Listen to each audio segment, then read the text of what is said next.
Yeah, so we'll get into the talk now, but yeah, so like I just wanted to talk about turning your hobby into a career. So who am I?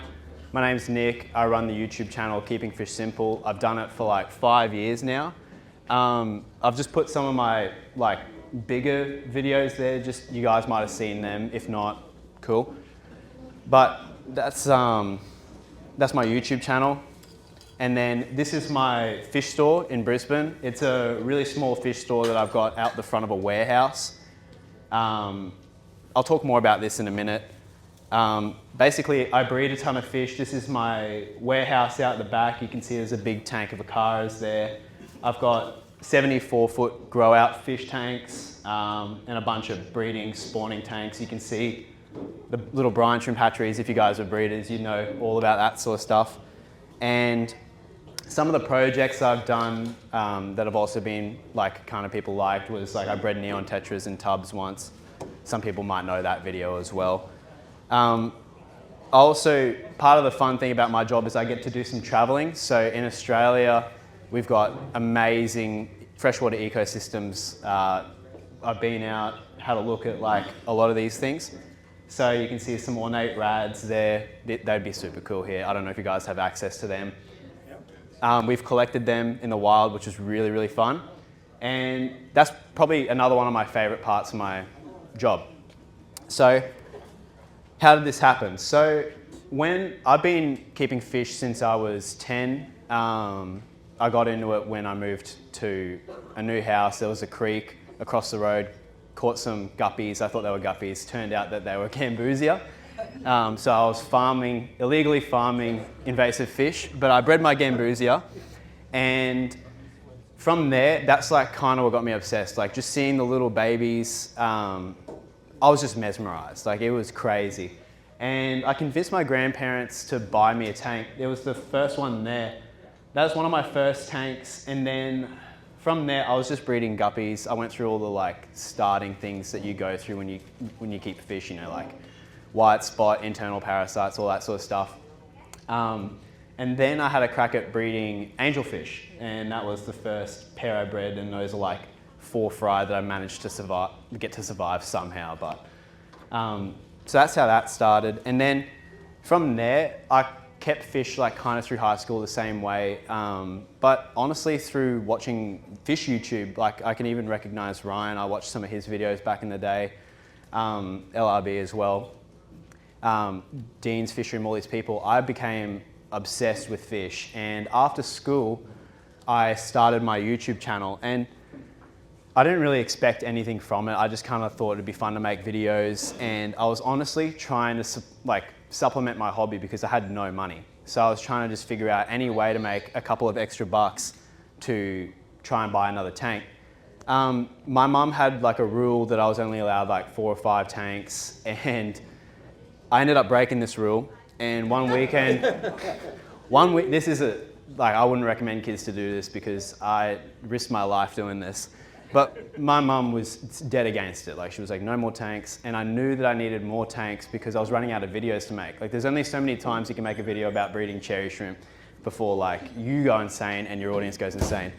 So I had this idea.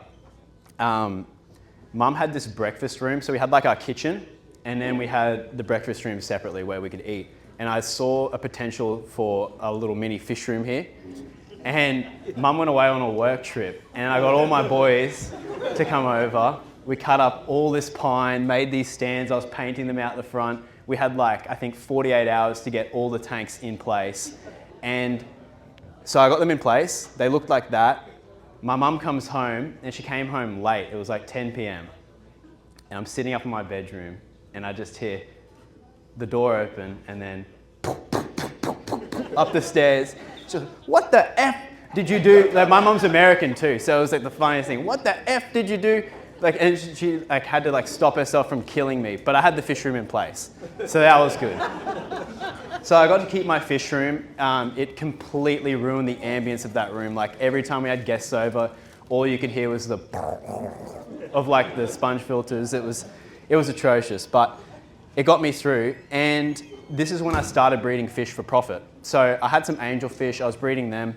I was making no money really. Like at the end of the day, I had manual water changes, all that. It was a lot of work.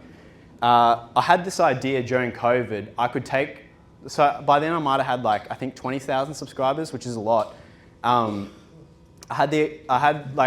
knew I wanted to do fish. I was doing uni. I didn't want to do the job. Like I was meant to become like a property valuer, and I did half the degree, and I thought, this isn't really for me. I really love fish. So I had the idea of either going to start a shop or breed fish for profit. And me and my dad went through kind of like the numbers, and we're like, well, if we can make this many angelfish, you could probably grow that. So that's when the idea for the first fish room I set up came about, which is this space. So this is an old garage from a cafe that went out of business during COVID.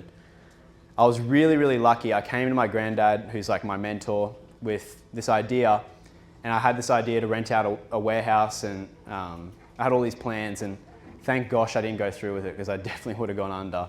But he said, you can borrow this garage from me at one of the places that he owns. So it was literally, this looks big. It was, I don't know, like the size of the stage, like it was tiny. It's like 16 square meters. So this is where I had to use a bit of ingenuity and come up with a design that would actually make money and like actually work. So there was all this crap in here, and I spent like a week just cleaning it out, painting it up like a lab. I'm big on presentation, so I really wanted the place to look nice. Painted the walls white to make it feel like a bit more open. Nice grey floor. And we got building the stands, and then the fish room was done. And that was like a 2.5 month build. It cost me, I think, 20 grand to set up. And we were breeding by then. So that was the first room. And then from there, it grew again, and I expanded. Luckily, I think a lot of it has to do with my YouTube channel. So we got this warehouse, same process, but I was renting this now. And we built this out. This is the shop out the front. So the lucky thing with this warehouse, like I'm a guy who's big on, I try to make opportunities, like I don't try and force things to happen, I just wait for them to kind of come. And I was looking for a warehouse for a really long time. Like I was looking 30 minutes out of town, at all these different places, and I just got super lucky. I was at dinner with my grandma, and her friend knew a guy who was like a big property guy, and he had this place, and it was like in a really trendy area. The warehouse was in a better location with the potential for like, there was already retail shops there. There was the potential for a retail store closer to home, and it was the same price. So I was like, instantly signed that lease. So that's where I had the idea for the shop. I never actually had the idea, but the idea was if I can sell enough fish that I breed for retail price, it would pay my rent from like a corner of the warehouse. So we set that up, and then this is the back area. I'm actually turning this into the shop now, like I'm expanding my shop. And the first thing I want to talk about is breeding fish for profit as a career. So I don't know if I'm like totally the best person to talk about this, because I did it for like 2.5 years and I found it brutal. Like breeding fish for profit is one of the most brutal things I think you can do as a business. And there's a few reasons for that. I'll get to them in a second. But if you are insane enough to do this, we'll start with the first thing that I think is important. So the first thing when you're breeding fish for profit is to focus on your fecundity. So how readily does a fish breed? Because I think a lot of people see things like a zebra pleco. For instance, that's like what I saw. Zebra pleco, leopard frog pleco, I mean, there's a whole bunch of fish that don't breed readily but sell for a lot. Those fish aren't great for breeding for profit unless you like are willing to wait, and then by that time you could have bred something in the 2 years that you had them. That's one really important thing. Growth rate's important as well. You want something that when you breed, it grows quick so you can sell it and get that turnover. And the other thing that's important is the sale price, because you can breed, anyone can breed zebra danios. You know, they're a great fecundity, they're really easy to make, they're cheap. I mean, they grow really quick, but they're cheap, so you can't actually make any money off them. So that's really important. I actually stole this from Dan's Fish. I was watching this live stream and he explained it perfectly. So this is actually from his stream, but he put up this thing, And I just want you guys to imagine that this is a restaurant, and try and imagine it like your fish room. So each one of these tables is a tank. At a restaurant, you want people to spend the most amount of money at a table as possible. Like, there's no good, like that table in the top left corner, that might be worth 500 bucks on a night, and then you might have like that table at the end there, and they come in, they buy an entree and leave. It's like you want the most amount of money from each of those tables because it's harder to expand the tables in a restaurant. Like, that's just the way to optimize it. So most people, when they have a fish room, it looks like this. And they might say, oh, I want to breed fish for profit, but their room looks like this. So they might have, like this is no problem. Like if you're a hobbyist, that might be what you want. But you might have like angelfish, cories, some neons, bosmani, nothing's really doing anything. You're just keeping tanks. Where a breeder's room, and this is what I had, will look like this. So if this is a small room, like, you know, well, how many tanks are there? There's 10 tanks. You'll have like 8 of the tanks dedicated to one species that's fecundant, you know, grows quick and sells really, really well. For instance, here I've got luminatus. So I reckon luminatus are a great fish to breed for profit. And then here on the other 2 tanks, you've got praecox. And this is like your backup species, because one of the things that makes fish breeding brutal is even if you breed a ton of fish and get to the end, you don't always know if they're gonna sell. Like I've had to like really eat my words sometimes, and I'll be breeding up like angelfish.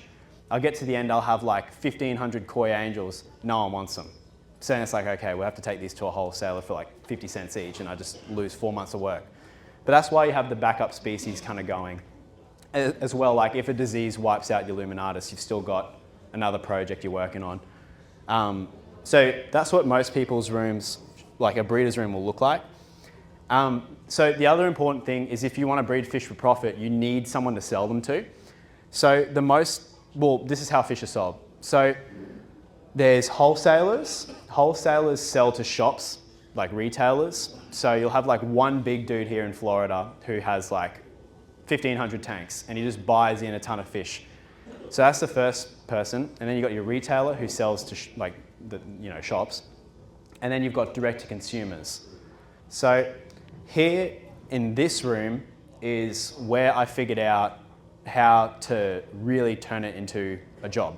Because if you're selling fish wholesale, normally every person who buys and sells a fish will want to double their money. So like a wholesaler will buy like a neon tetra for like, this is just an easy example, $1. They'll sell that neon tetra for $2 to a shop, and a shop will sell it for $4. So it's like, if you're selling to the person at the bottom, you might only be getting like, if Illuminatus sells for $8, you work backwards, it's like $2. So it's not really worth it. But, so this is what I figured out, is selling to retailers and direct to consumer is probably the only way to really clear and make a bit of money. And the best way I've found to sell fish is direct to consumer, and it's through YouTube.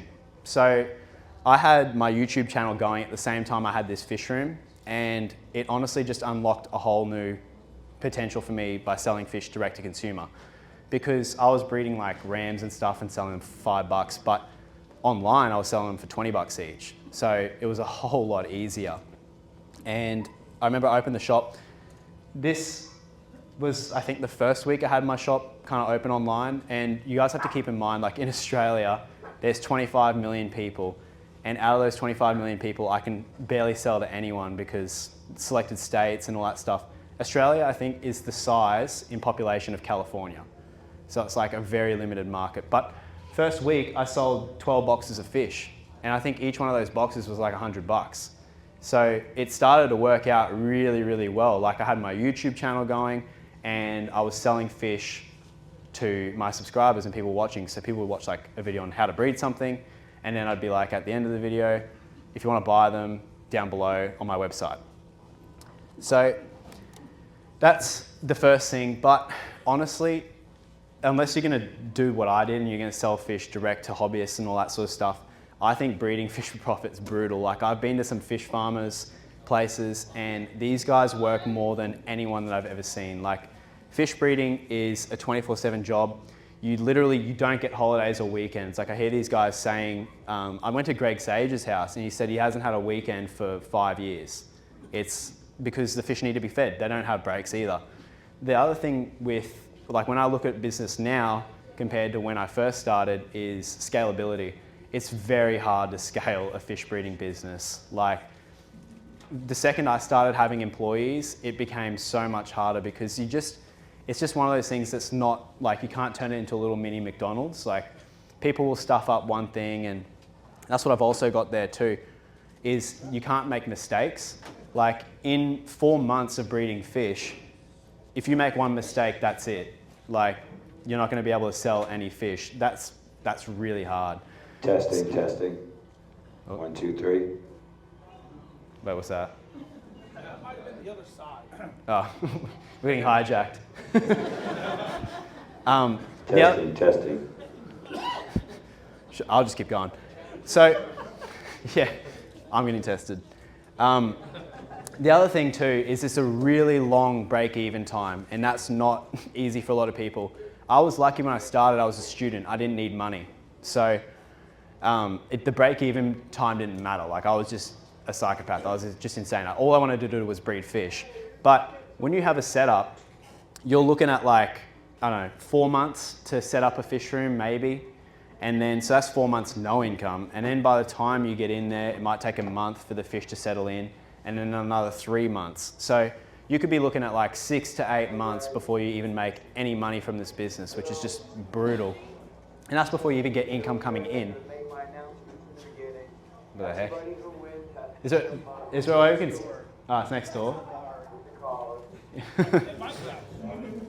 Yeah, so that's why I think, should I wait? Or should I just keep going? Okay.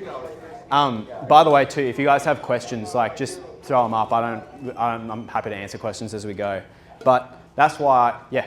In one of your videos, you were talking about how the mini pufferfish are a lot more expensive in Australia than they are in the United States. Yep. Is that with the majority of your fish? Or? So it depends. So I was just asked if pufferfish, because the pea puffers in Australia were selling for like $200 each, compared to here they're like $5. And if that's the case with all the fish. So it depends. So the reason fish can cost a lot in Australia is because we've got really, really weird laws. So we've got like a noxious list of fish where you just can't be caught keeping them. Like my first gambusia, like I technically could have gone to jail. And then we've got like this list of fish that can't be imported but aren't noxious, where the pea puffers sit. So what kind of happens is these fish will be smuggled in by someone, right? And they'll breed a bunch of them up, but they're technically not illegal, but because there's hardly any and there's a big demand, the price just goes through the roof. So like our neon tetras are like the same price because they can be imported, same as guppies. But then there's like plecos, for instance, like you can't even import bristlenose into Australia. So, but because bristlenose breed like crazy, they're still like $2 wholesale. So yeah, it's case by case. Like pea puffers come down heaps in price because the climate's perfect for breeding them outside. So some guy just buys like 10 pea puffers, throws them in a pond, crashes the price. So yeah, it's like kind of, it depends, case by case. But so if you want to turn your hobby into a career, I think the best way to do this is content. And some people do TikTok, that's fine. I'm not a big TikTok guy, I'm big on YouTube. I think the best way to turn this into a career is through YouTube. I think everyone with a fish room or a passion for breeding fish or a passion for anything, like if you're into Pokemon cards or any of that, should find a way to put out your own content. Some people don't like talking on camera.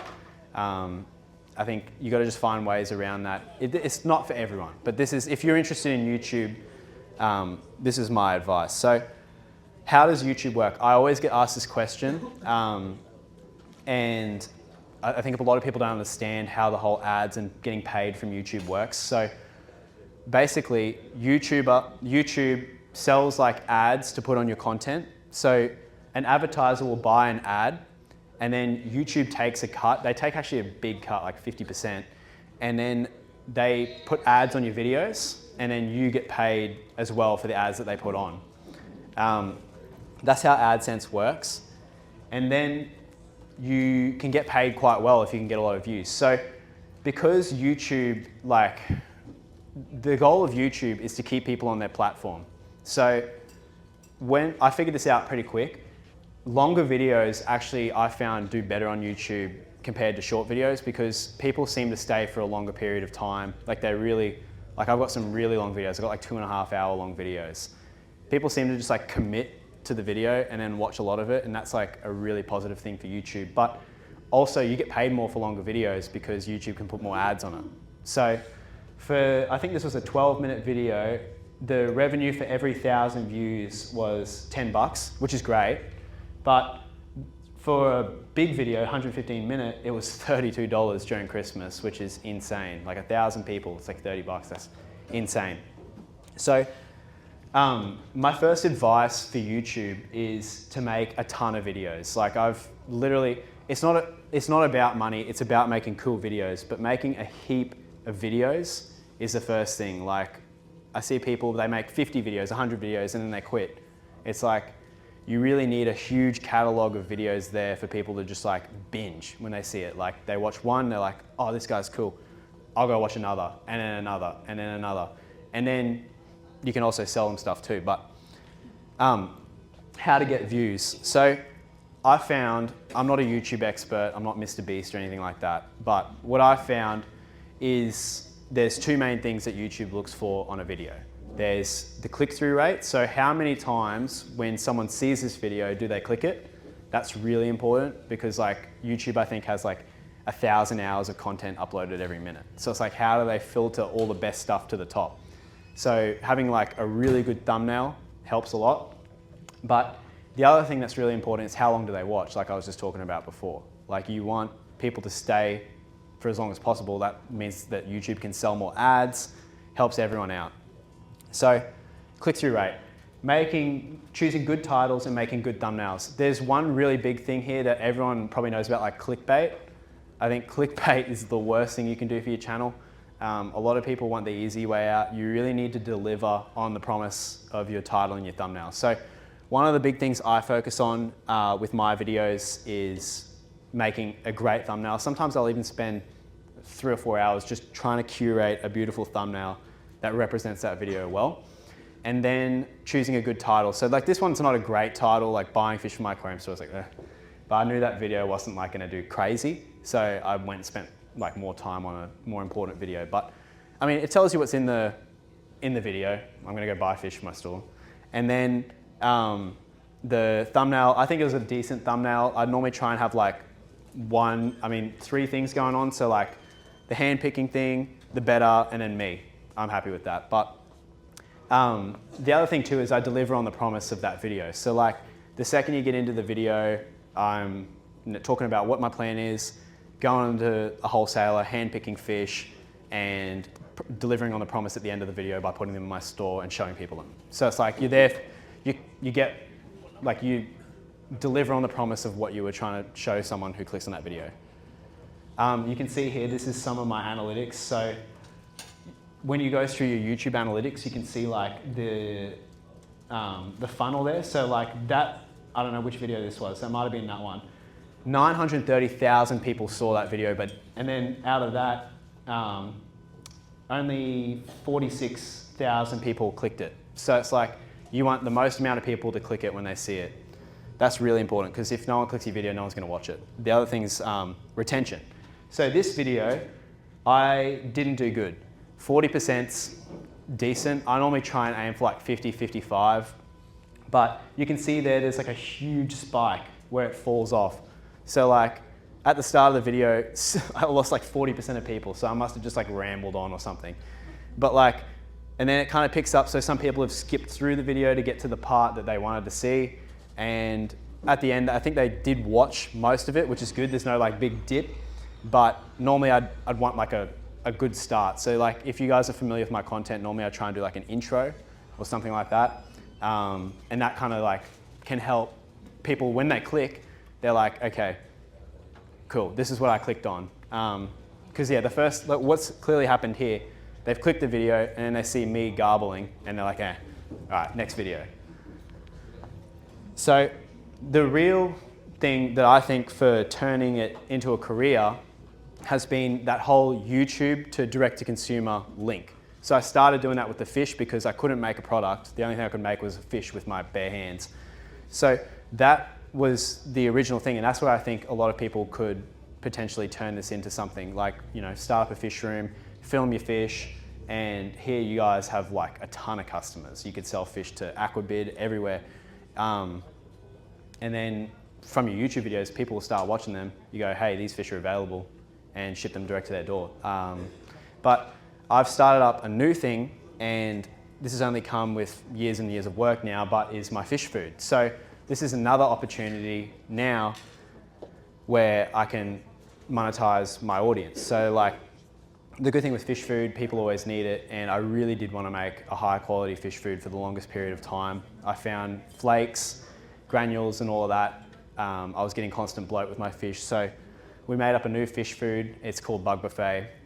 It's just like a pellet that sinks and breaks up, and it's really good for breeding fish. There's no like fillers in it and all that sort of stuff. But that's where I'm at now with my whole journey. So that's it for my main talk. I guess like some key points here for doing what I've done, if I can help anyone, is to put yourself out there and just share your adventure and story. That's genuinely where my intentions come from. Like, I've always been a filmmaker. I've made videos since I was a little boy.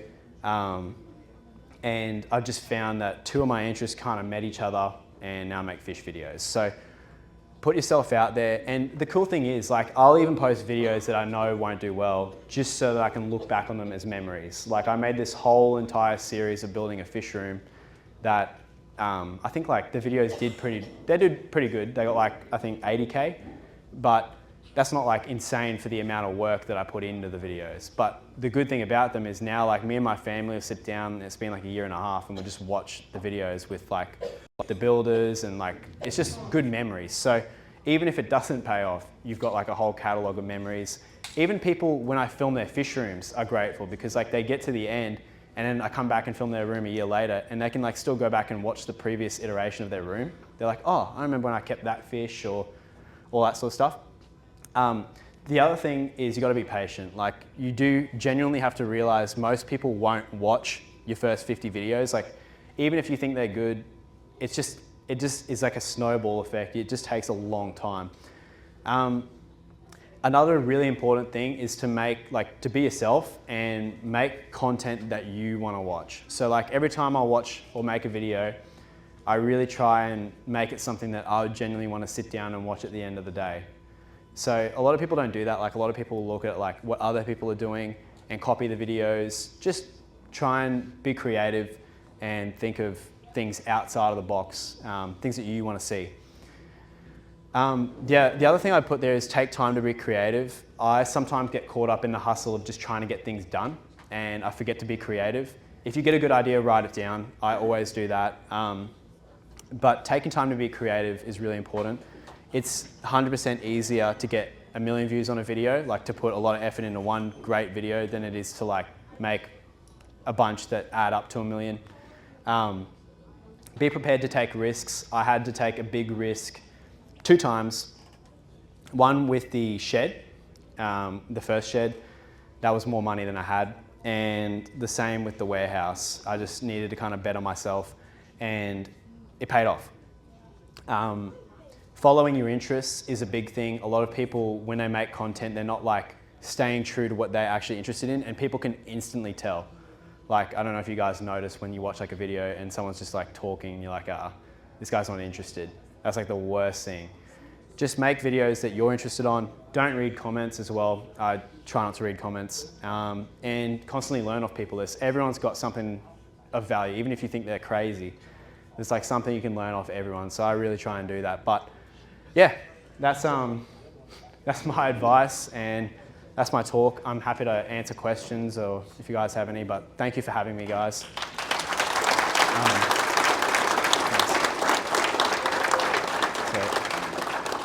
Yes, sorry. Second question. Yep. Why don't you want to read the comments on your YouTube? So I read the comments, but when I say that, it's more like you got to take the good with the bad. Like, a lot of people, they read comments and they get so caught up in either the really nice comments that like it like boosts them up and like makes them feel like I'm the man, or they get so down from the bad comments. Like you get some nasty stuff, like people make fun of my eyebrows or all sorts of weird stuff. So like, I mean, proper weird shit, like weird stuff. Like, so it's like, I just look at it as like, okay, if I can just take the good and the bad and just remain here, I'm happy. That way it doesn't like, because you might post your first video and people are like, I hate you, I hate you, I hate you. You might get like one person who makes like 10 accounts, says I hate you. You kind of just got to put yourself like tunnel vision, just go, I'm making the best videos that I love. This is my aquariums. If you don't agree, okay, I'm just learning too. Like I always constantly discredit myself. Like, yeah, like, yeah, sorry. Talk about Faye, where can you get it in the States? So I'm trying to work on this. It's like a constant uphill battle for me. It's really, really hard to send food to the US. So when I launched the food, we had to change the formula because it kept coming as a powder. So like a ton of people who ordered it just got a bag of powder, which is still good. Like I was telling people, we can either send you another bag or you can also mix it up with water and feed it that way. When's it coming to the US? I don't know. I need to figure that out, like how I'm gonna make enough to sell it here is the one thing, and then how to distribute it. So at the moment, people can buy it on my website at Keeping Fish Simple, and we ship it internationally. Yeah, but it's expensive. So it's like 25 bucks, and like, I really appreciate everyone who's bought it. But yeah, like I'd prefer to just have it like in stores here, but it's just, I found fish food's one of the hardest businesses to start in. It's like, there's a ton of people doing it, and you know, it's hard to get it everywhere, and yeah, so hopefully I can get it at least distributed here at some point, but yeah. Cool. Yeah? Hey, Nick, I only have one real question is, I mean, following you for probably 4.5 years or so, Thank you. I remember one video you said, I want to get to the US one time soon, because I have residency for both, and I was like, whenever you're going to get here? So, and your busy schedule for the past 2.5 years, how did you make it here? How did I get here and leave the fish room? I had to just accept that I was gonna walk back into dead fish. That was genuinely it. So like all these guys who have these fish farms, they just can't deal, they're perfectionists, they just can't deal with failure. And I'm one of these people too. Like I posted a video breeding zebra plecos. That was like a 3.5 year, 4 year process. And I went to the US, I was in Florida a month ago, but I just came and visited my family. I was gone for 2 weeks. It's no fault of my staff's at all. It's my business and they're there to do their job. The problem with making like fish breeding a business is your staff aren't gonna care as much. Like they just won't. And it's like they might, but it's too hard with people coming in and doing different shifts. We actually lost. So I had 3 clutches of zebras so far. From the first one, I got them to a size where they were kind of big enough, but they pretty much starved. So what was happened, we had, I don't know if you guys know, but like, do you buy a lot of brine shrimp? Sometimes you get like a dud can and like just nothing will hatch. For the whole time I was gone, they were hatching out nothing and feeding the shells. Yeah, so we lost like 5, and so that's why I'm making the shop a bit bigger. The shop's easier to leave alone if I have to travel because we're just getting the fish turnover, and that way I can keep the room.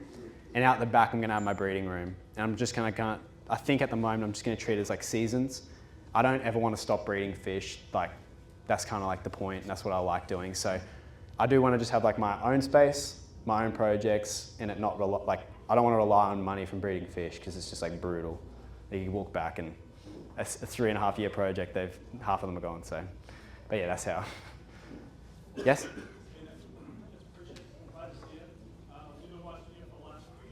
Thank you. Yeah. Yeah.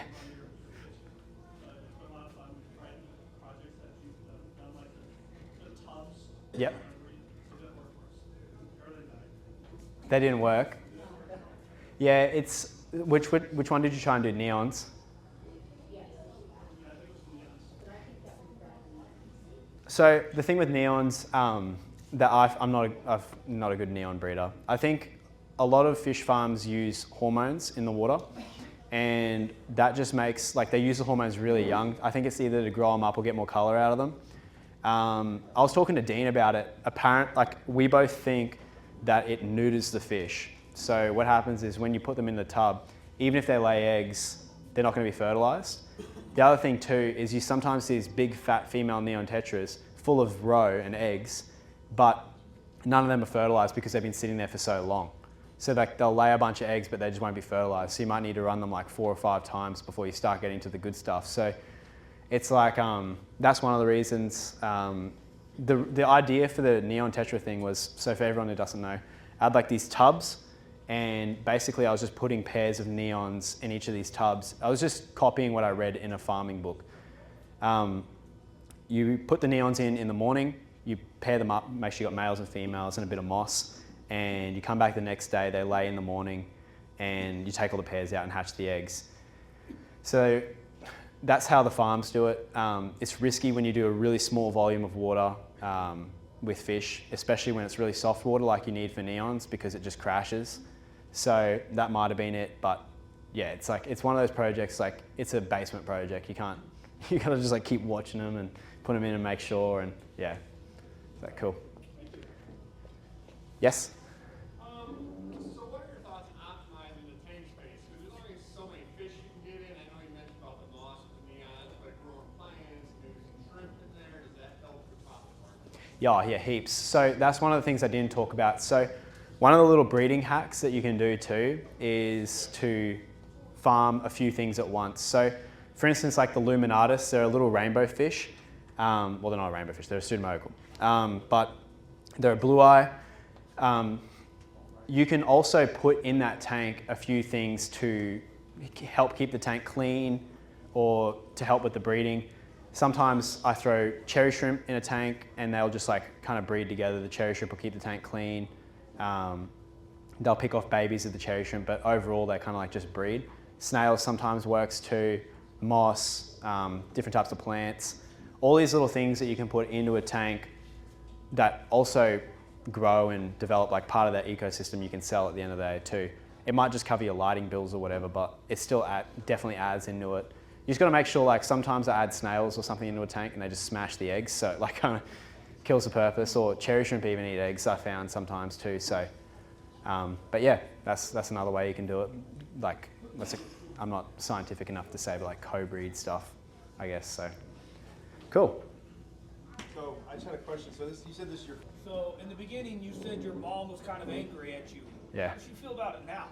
So it's kind of funny. Like I think so forever mum wanted me to go to uni. She's an academic. My dad's an academic. So my mum's like a lawyer and she did like 4 degrees. It's like for her whole life, her idea. I'm like the oldest. So yeah, I reckon I've got the hardest job out of all the siblings, where like my parents have to practice on me. But she wanted me to go to uni and she was like dead against it. She was like, what the hell happened to my son? Like he's dropping out, he's breeding fish in a garage, like what the heck, like where are the drugs? Like she was just like so, and then I think like she's definitely like super proud of it, tells all her friends, but like I think because of the lawyer element, she doesn't want to go to me, oh, like you did something really, really cool. She's like, I think she knows it and I know it, but she like would be like, nah, you probably should have still gone to uni, but whatever, I don't care. Doesn't bother me. Yes? I'm sorry, this is probably very personal, but how old are you? I'm 23. 23. Because I was just showing my Yeah. son, he's 18, and I'm like, this guy reminds me so much of That's you. awesome. Yeah, no, I'm 23. So, cool. Sweet. Is that everyone? Oh, yeah, yep. When you're filming tanks, with the lighting and stuff, the reflections, you got any tips on that? Yeah, so if you want to get rid of reflections, the main thing that causes it is light coming obviously from behind. At the last room, the first like little garage room, that was like painful to film in because I left like a corridor of this big just so I could have a middle row to make extra money. So I was like constantly trying to like bend down, trying to get my camera there. But there was also that middle row of lights, projecting light there. So I had like a black bed sheet that I put behind the tanks. I think MD Fish Tanks does that, which I stole that idea from him. That's one way. Just make sure you have really nice lighting coming from above too. But it's another thing me and Harlan do if we film the fish room is we turn off all the lights except for that rack. Having nice macro lenses, getting up close, like putting it onto the tank and then getting in there. filming fish is a pain in the butt. Like it's really, really hard. Like we might film a fish room tour and spend 2.5 hours filming B-roll. So, but that's, yeah, getting rid of that light is probably the best way. So, yeah. Yeah, you're talking about the profitability of certain fish, so I'm just curious how much of those are exotic species and how much of them are native species. What's your proportion of your sales? I think it doesn't matter exotic or native for fish. There's, you might go through booms where people really want native fish, but it's all about like what's popular, again, what sells for a lot, what's viable to breed. Like CPDs, I think would be a really good one here.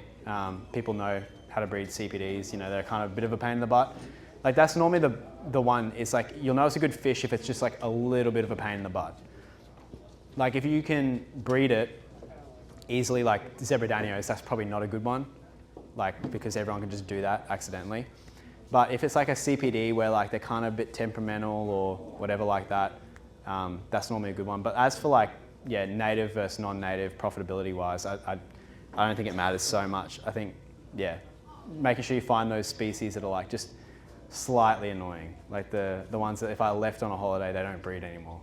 Like those are always my winners. So like I found, it depends too, because you also got to research locally. Like, I don't know what's the big deal here at the moment, but there's probably some fish here that if I had it right now, everyone here would be trying to bid on it. If you can get fish like that you can breed, they're good too. But yeah, I hope that answered the question, kind of. If you were going to set up an Australian biotope tank today, Yep. So if I was going to set up an Australian biotope tank, what would I put in it? So it depends like where you are doing the biotope from. But the thing with Australia, there's not a lot of underwater plants because there's like a ton of shrimp and things that just eat it all. So normally I'd just start with nice hardscape that's pretty accurate to where you're doing it. And then I'd have, you definitely need like some freshwater prawns or like some yabbies or something like that in there. A few rainbow fish, it'd be very light on plants. You could have some moss. But like for the most part, like Australia looks really nice underwater when it's clear, but it's very, very hard to do like Australian biotopes. Like I've got a mate, Jason, who does like really good ones. But the thing is too, like if you start putting sedges in, it's really hard to get them to survive. So rainbow fish, glass perchlets, Pacific blue eyes are good. But yeah, that's what I'd do. Yes? For YouTube, how did you learn the ins and outs of how to do YouTube? Do you have, was it mostly trial and error? And do you have any resources that you would recommend? So, yeah, so how did I learn YouTube? So like 400 videos, a lot of seeing what didn't work and does work. The most important thing I think with anything is to put yourself in the shoes of someone that is going to watch it. So I like watched most of the main guys. Like if you guys go and start YouTube channels, you'll look up how to get views. The same guys will come up. Like there's like this Think Media guy. I guarantee you'll see him. I watch like all those. Honestly, if I had to recommend anything to watch, like look up Mr. Beast podcast. Like listen to that guy talk. He knows it insanely well. He'll harp on about the same things I just said, like retention, click-through rate, retention, click-through rate. YouTube changes too, like from time to time, and you got to try and like move and adapt with that. But how did I learn? Just lots and lots of videos. I mean, there's a ton of videos on my channel. If you go back, you'll see like, you kind of like, I look at them and I'm like, well, what was the point of this video? Like, it might have been like how to breed cories, but then I started talking about angelfish in it. It's like, well, how's that gonna like do well? Unless there's someone really likes my fish room. So I guess just trial and error, like seeing which type of thumbnails work. It's not an easy thing. Like it looks easy, it is hard. You do have to do a lot of work. You really gotta like making videos, which I do. But just tons and tons of trial and error, trying to find something cool to do. I love filming people's fish rooms too and sharing their stories and trying to spread information that way. So yeah.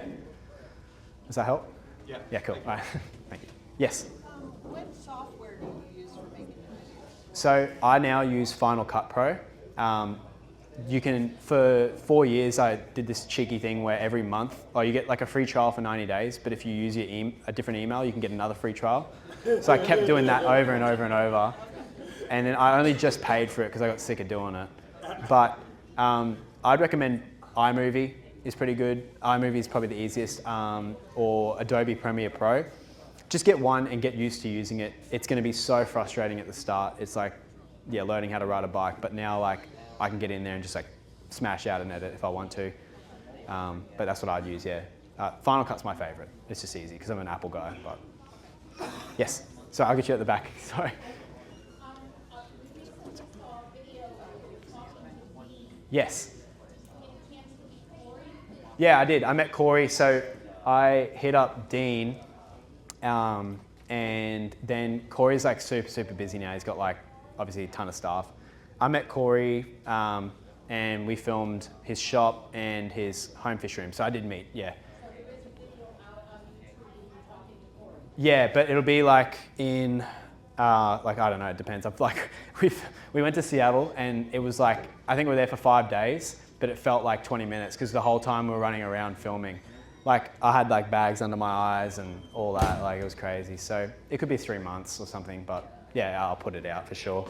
We talked about a lot of the same stuff, like setting up a fish store, which he has a lot more experience on too, so that might be helpful for people wanting to do that.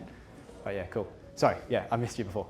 So I just opened a shop in St. Pete. What are Congrats. your biggest frustrations as a retailer? And what are the unexpected joys that you're getting from having a retail? So opening a shop, I'm probably, again, like not the best person to talk to about it because like I've kind of got lucky where like people come in just because I'm on YouTube. So that makes it really nice. But that's a tough business too. What are the hard parts? I think the hard parts are like, again, I think you've got the same thing of taking holidays is brutal because like people can have a passion, but doing that every single day, you do need breaks. So having good staff is really tricky too. Like you might get some staff members who, like this is with any business, who steal, or like I've had instances like that, or like or tell customers the wrong thing, or like when you're not there, they might like say how bad your shop is to someone, which isn't good. Getting good quality fish. I think if I had to give advice, like my main thing would be to get really good local breeders, like become best friends with all of them, look after them. Try not to do the whole store credit thing, like pay cash, because then everyone, like every local breeder wants cash. So if you can find like really good fish and pay cash, like you can charge more for local bred fish. Quarantining fish is good too, I think, just to make sure nothing else dies. And customer service, that's like the big thing. I feel like the hard part about my fish food is the customer service. I haven't been able to keep up.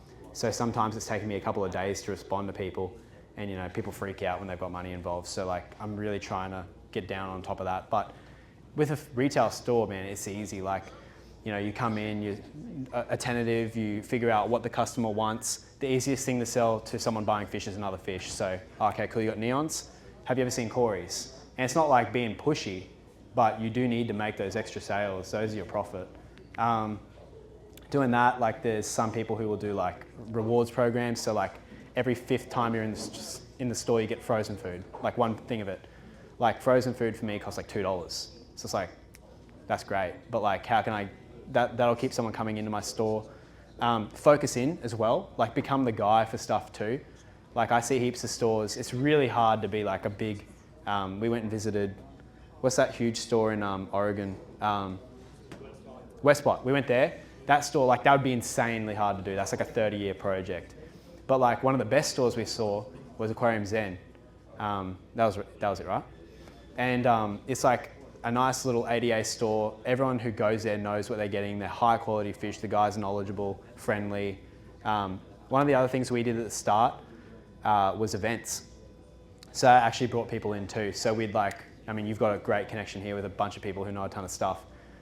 I mean, you could pay a guy to come in, you could ask a breeder for a favor, do like a meet the expert sort of thing, and people can come in and have like, you know, a drink and socialize. And by creating your store as like this hub for people to go around, like they're going to spend and they're going to want to support you. So, but like the things I find hard,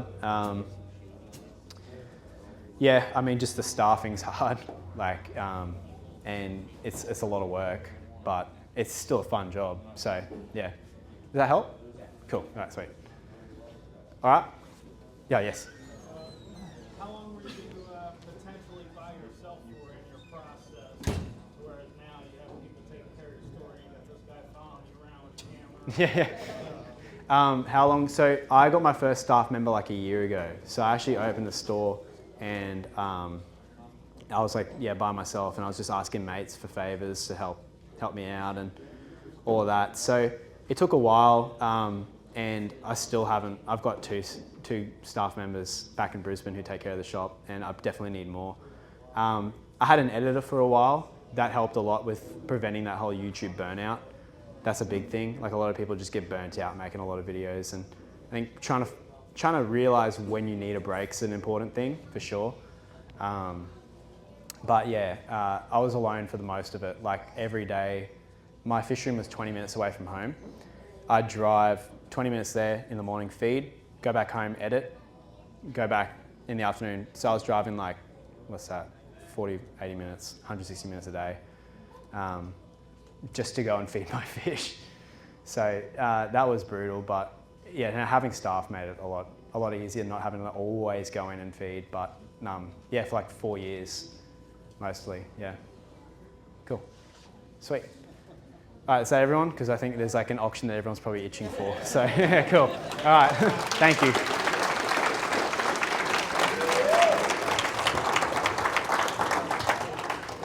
There you go. Thanks, man. Thank you. And then All good. there's a cup there for you. Oh, seriously? Oh, thank you so much. I didn't know what name to put